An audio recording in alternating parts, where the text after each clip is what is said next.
गीता में लिखा है कि हे अर्जुन, ये मनुष्य क्या है, श्रद्धामय है, मैंने इसको श्रद्धावान बनाया। तो जिसकी जैसी श्रद्धा रहती है वो वही पिक करता है। तो अब श्रद्धा हमारी इसी जन्म में से थोड़ी है, पूर्व के कई जन्मों से हमारी श्रद्धा न जाने कहाँ कहाँ रही है।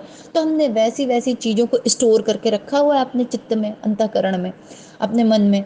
अंतःकरण में हमने क्या क्या संस्कार संचित किए हुए हैं, मुझे क्या पसंद आ रहा है, क्या, किसी को वेस्टर्न ड्रेस पसंद हो सकती है, किसी को ट्रेडिशनल ड्रेसेस पसंद हो सकती हैं, किसी को इंडियन फूड पसंद हो सकता है, किसी को चाइनीज। तो ये क्या, कौन बुद्धि डिसाइड कर रही है कि तुमको क्या पसंद होना चाहिए? क्या इसमें बुद्धि का कोई रोल है? नहीं। बुद्धि तो जो ऑलरेडी पसंद है, अब मुझे वेस्टर्न कपड़े पसंद हैं, ऑलरेडी पसंद है, अब उसमें मैं कौन सा वेस्टर्न खरीदूं, ट्राउजर खरीदूं कि स्कर्ट खरीदूं कि टॉप खरीदूं? अब बुद्धि इसमें से सेलेक्ट करके बताएगी, इतना बुद्धि का काम है। लेकिन मेरी पसंद क्या है ये बुद्धि नहीं निर्धारित करती। पसंद तो मेरी श्रद्धा बताएगी कि मेरी श्रद्धा किधर है। और मेरी श्रद्धा कैसी है, वो मेरे पूर्व के कई जन्मों से जैसी जैसी मेरी श्रद्धा रही है उसके अनुसार मेरे संस्कार पड़ते गए, वो वही कैरी फॉरवर्ड होते जाते हैं, आगे बढ़ते जाते हैं। मेरी श्रद्धा वेस्टर्न ड्रेसेस में थी, तो फिर अब मुझे वेस्टर्न ड्रेसेस ही पसंद है, बुद्धि बस उसमें निर्णय लेती है। किसी की श्रद्धा इंडियन फूड में, तो अब वो बुद्धि बस निर्णय ले लेगी, अब इंडियन फूड में मैं क्या खाऊं, दाल खाऊं कि रोटी खाऊं कि सब्जी खाऊं कि क्या खाऊं। पर श्रद्धा बुद्धि नहीं डेवलप करेगी, इसीलिए अंतःकरण को ठीक करना बहुत जरूरी है। पर आज के अगर करंट कंटेक्स्ट में देखें तो हम लोग बुद्धि पे बहुत जोर देते हैं।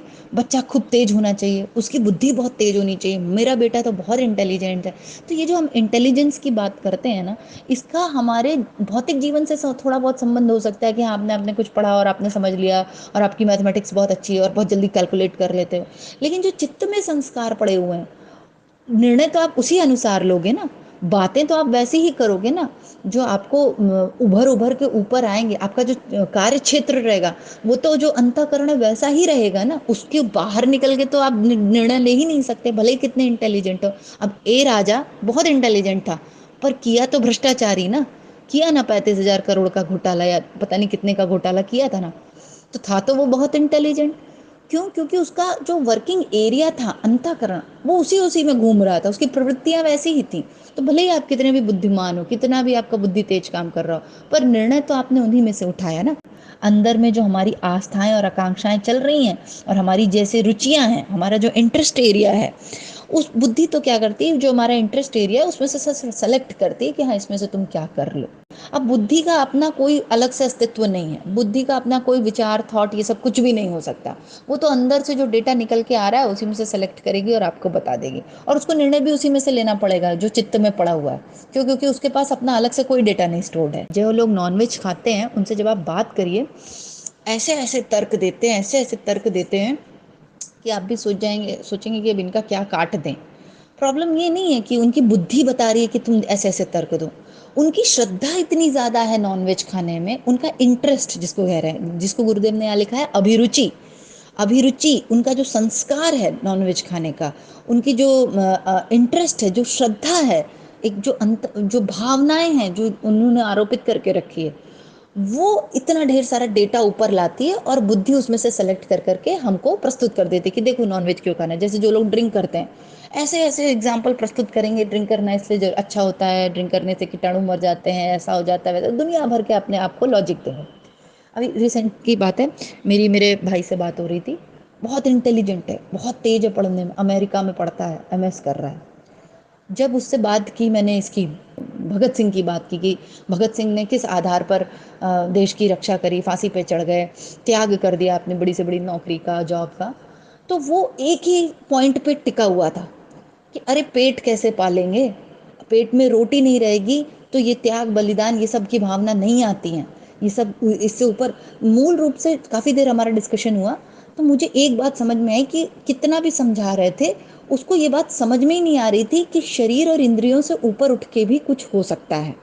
पर उसमें उसकी कोई गलती नहीं है, उसका डेटा जो अंदर फीडेड था अंतःकरण में, जिसको हम लोग, जिसको परिष्कृत करना है, बुद्धि बहुत तेज है। अब देखिए बुद्धि के लेवल पे देखिए तो he is very intelligent, doing this that that, earning so much of money, this that, लेकिन उसके अंतःकरण में जो डेटा फीडेड हो गया है, अब वो समाज से फीड किया उसने कि घर परिवार से फीड किया, या माता पिता में उसकी श्रद्धा थी तो माता पिता ने बता दिया कि बेटा देखो, पेट में रोटी होना सबसे पहले जरूरी है, अगर तुम्हारे पास पेट में रोटी नहीं रहेगी तो ये त्याग, बलिदान और देश के प्रति समर्पण और परमार्थ, ये सब यूजलेस बातें हैं, ये सब कोई थोड़ी करता है, ये सब बेकार की चीजें।